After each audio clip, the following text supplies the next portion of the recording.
DG bu ONAS Cheikh Dieng il a été limogé. Juste après 3 mois bi ñu koy nemee donc c'est l'information parce que il a été limogé. Ousmane Sonko l'avait dit ku liggéeyul non attends Ousmane Sonko l'avait dit waxoon na ne. ku liggéeyul dañ lay wàccee. loolu moom pour mais absolument. mais attends non en termes de gestion non trois là il est du PDS moom il avait son mouvement. déggal ma saa li ma wax information la ma ne moom il était du PDS. yaa ngi ko wax. Vieux mën nga waxaat dégguma la bu baax. Il était du PDS. Il a son mouvement sax moom mouvement am la yor. Il était du PDS. Il a son mouvement après. Ouais, si, c'est vrai. léegi nag lu tax ñu daax ko man xaw ma. waaw loolu kenn xamagu ko instant bi peut-être que la question c'est le fait que juste 3 mois kese la defagum. après waaw mais 3 mois da ngeen ko xeeb. lu tax mais maintenant lu. ci inondation yi. ouais mais donc il est en train de déployer sa politique. waaw mais attends peut-être il a non peut-être on l'a donné des instructions appliquées à la lettre gars yi. tamit bëgg a défendre leen. et puis même waaw c'est pas défendre non bëgg ko défendre day mel non yéen a ngi bañ ñu critiquer leen ci 3 mois yi ngeen jot a def ci nguur. waaw mais kii defagum 3 mois ngeen mën ko limogé. mais non attends 3 mois yoo xam ne dañ la jox lettre sectorielle ne la lii nga war a def. mais boo ko deful kay saa yow tamit xamal li dara la. c'est ça. yow tamit am na loo xamante ne am na loo xamante ne le premier ministre Sonko me reçoit. non attends. Il me dit je veux te donner tel poste. Voilà mes exigences. Mes exigences c'est ça quoi. D'accord. En même temps en me soulignant peut-être des deadlines. Des deadlines. Si moi je le fais pas, moi je suis pas là pour défendre hein.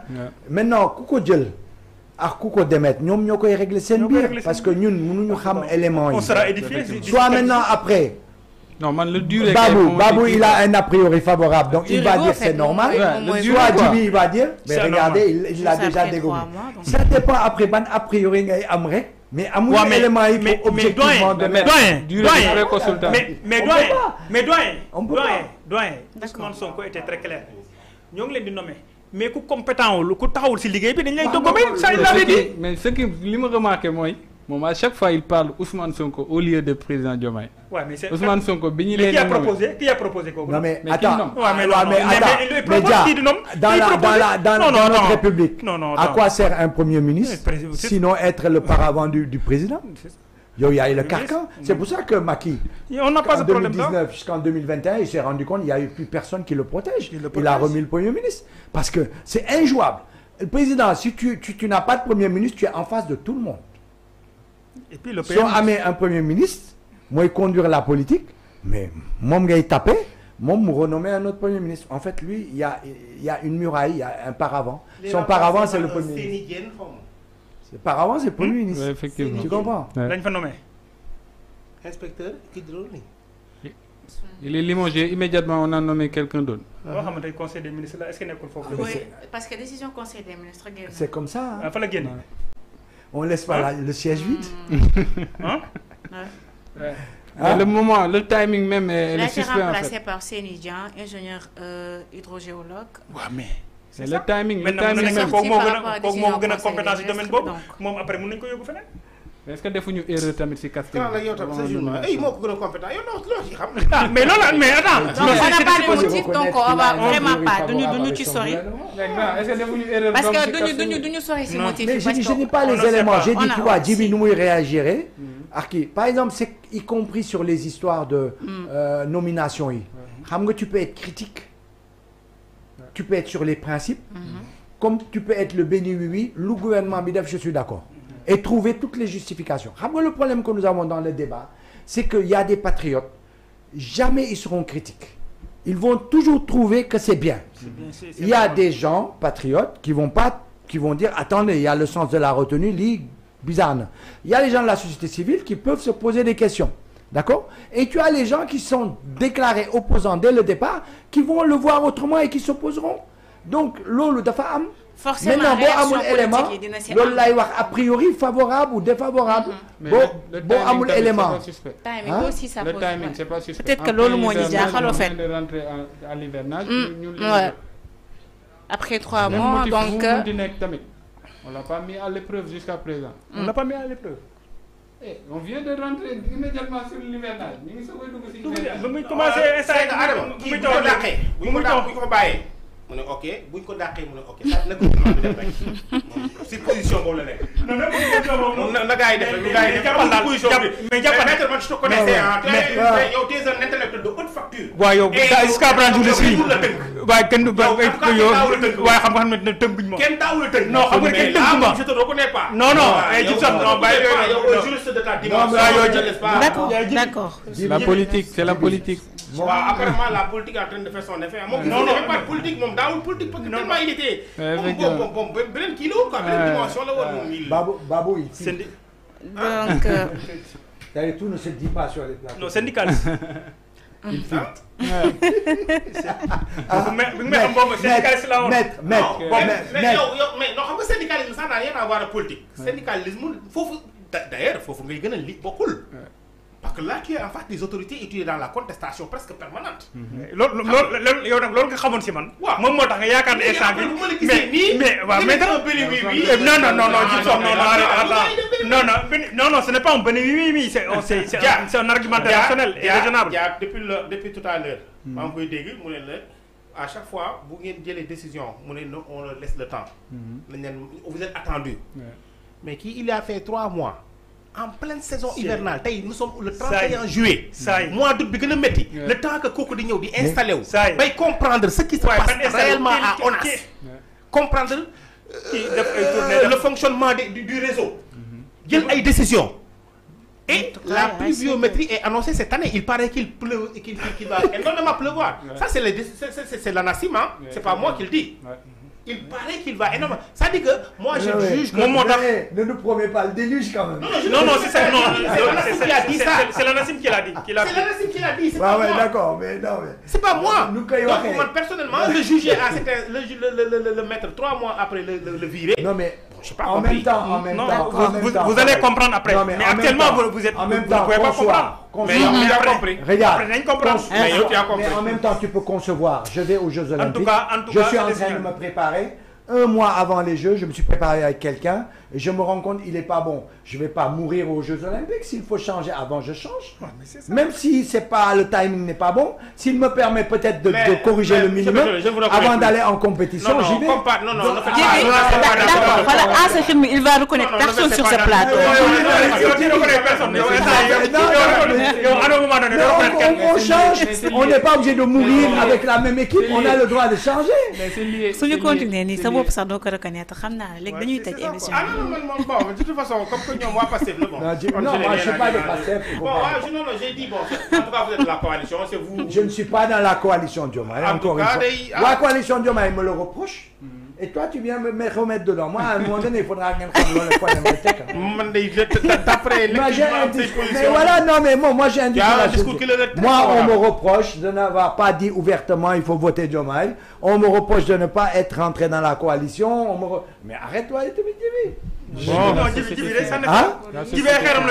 la société civile. Quand c'est bon, on dit oui. Quand c'est pas bon, on dit voilà, c'est tout ce que je fais. En tout cas, pendant tout le long du débat, il a vertement critiqué l'ancien régime. Qui moi? Non, j'ai commencé à critiquer. Quand tu m'as dit que les jeunes sont désespérés, ils sont partis. Ah mais ça c'est l'analyse de ces citoyens. Mais si c'est l'analyse que nous faisons nous. Mais je t'ai démontré que des intellectuels, moussignou politiques, ils se sont levés fipou. Non, cette dernière année, la société civile est devenue autre chose que civile. Ah voilà, là c'est autre chose. Donc c'est pas une question de moi. D'accord. Ces dernières années. Merci. Mais aujourd'hui, est-ce que tu les mais cela nous surprend la guerre de votre part parce que xam leen wax ngeen fi ne OFNAC waa Pastef lañ way ne ñee waa Cour des comptes xam nañ couleur yi xam nañ fi ñu fa. couleur fas. Ah mais yéen tamit ce que veut dire que mooy loolu. ah non man dañuy dégg. la fin du débat bàyyi ma tontu sa dama sonn parce que non OFNAC looy tontu si loolu Nafi Ngom Keïta. waaw Nafi Ngom Keïta. mais yaay Fadilou Keïta. moo ko doon jiite. waaw du Cheikh Oumar Anne moo ne am na kii wu Pastef. moo ko wax di Cheikh Oumar Anne moo ko wax tamit. te boobu kii wàcc na. te boobu Nafi Ngom Keïta wàcc na bu yàgg tamit. man dafa am loo xam ne nii boo ciy dugg. non da ngay gën a nuuru. non di caaxaan da nga leen di. non. da ngay dugg ci loo xam ne waroo ci dugg. mais am na loo xam ne parce que ay institutions lañ après tout. c'est bien sûr mais yéen a ko wax te non ma ne. kii non Cheikh Oumar Anne moo ko wax. bu leen ubbi débat bàyyi kii keneen ki kii moo ko wax. bu leen jëlaat beneen débat dañuy tëj émission le frère de Marème Faye moo ne ñun waa en tout compte fait waa Cour des comptes ñun xam nañ ni ñoom xam nañ fi ñu far. changé leen couleur yi yéen tamit. li ngeen fi wax est-ce que du politisation bi moo yeggoon foofu bañ ne kii da ngay wax sax léegi ñu ne kii. commissaire de police moom laa lay wax nii général juge Maham Diallo mais juge day na fii ci réew mi sax ay nit di jubilé ñoom ñi. ñun la société civile. non jamais. Maham Diallo ñu taxaw ne il est corrompu c'est un juge de Macky Sall le procureur bi nekk fii tey nii lu ñu ko waxul ndax di ko tu appartiens à Macky Sall. moom doon jàpp démb ñi ci Sonko tey mooy jàpp ni ci Macky Sall. en 3 mois il y a 3 arrestations pour délit d'opinion. en 3 mois 3 arrestations pour délit d'opinion. en tout cas tey le sentiment le mieux partagé mooy l'instrumentalisation de la justice loolu moom ñëpp ko xam loolu moom. instrumentalisation la preuve la plus prouvée ici dans ce pays. mooy ki taxaw parce que grand tey ñëpp di ko dégg mu ne le ministre de la justice m'a envoyé une vidéo pour me demander son avis. non arrêtation non Ousmane non arrêtez bi envoyé vidéo. non dama sa liggéey. donc yow tant que néew ma dama sa liggéey doo def sa liggéey. Gibson non. mais Gibson il y a une rupture. Jibi il y a une rupture. ça moom on a des institutions. mais mettez ce même discours mettez le contexte boobu jël leen ko yóbbu ko ci si c'était un ministre Macky Sall rek. non on parle des institutions. ils ne sont pas non ils sont incomparables mënuñu leen comparer ça yow. aussi au niveau de la police aussi il y a plusieurs changements. police ah. waaw tu as vu. affaire bi waxoon nañu leen ko au niveau de la police. on vous avait dit ça. s'y attendre c'est normal. oui police et puis. il y a plusieurs changements parce que temps bi du ñu permettre pour ñu lire nomination yi fa nekk c'est énorme bëri na au fait. la répression a été très violente. entre autres bëri na. dinaa lire ba romb ak. yow. non parce que si bëri na au fait. la répression a été violente. bëri na je pense que attends ma xool. su ma ko viyee mayee ma lire ko sinon rek. c'est même au niveau des ambassadeurs. Foofu ça reste hein foofu ils vont révolutionner. non mais ils en ont déjà au titre du ministre de l'Intérieur et de la Sécurité publique. c'est ça chaque régime buy ñëw moom day changer donc voilà. nouvelle administration nouvelle personne. L'essentiel il faut venir avec des gens intègres. effectivement. voilà et qui mène une politique d'intérêt général quoi. oui c'est ça boo amee obligation de résultat comme ni nga ko waxee léegi ku nekk xam ni lay xaar. on n'a pas donc amuñu motif yi. le PM l'avait dit le PM a tout compte fait. avait dit que mooy question bi on vous met à l'épreuve maintenant si tu après 3 mois ñu pas les mangé la donc pourquoi ñu nommé la donc.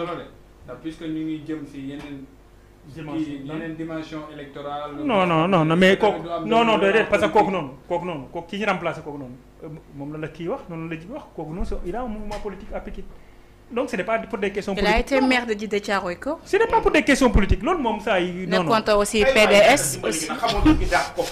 mais tu n'es pas dans le sexe des gens. mais arrête de défendre quand même. non mais ce qui est sûr et certain ce n'est pas pour des questions politiques ça moom il faut le savoir.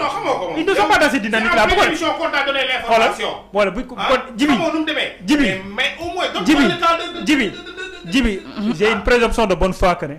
ñoom buy wane ne instant bii nii ñoom nekkul pour des questions politiques moo tax. il a une présomption de bonne foi exactement. ñu tëj loolu moo koy man ma yaakaar ne tey duñ tëj kenn. non tëj instant yi nii nañ tëj kon. 21h presque. kon nañu tëj. yéen ñaar foog ngeen am émission spéciale. bu ne yaa mais du doy ñii émission fa tax du leen arrangé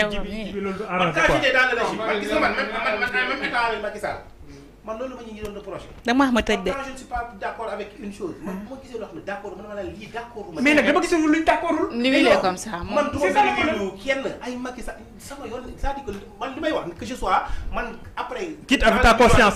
c'est ça idem. il est comme ça moom. oui tout le monde. des fois nag mu ruube mënu see ñàkk. mais nag moom man la mën na nekk seen candidat sax fii nii fa mu jëm xam naa ko est-ce que du candidat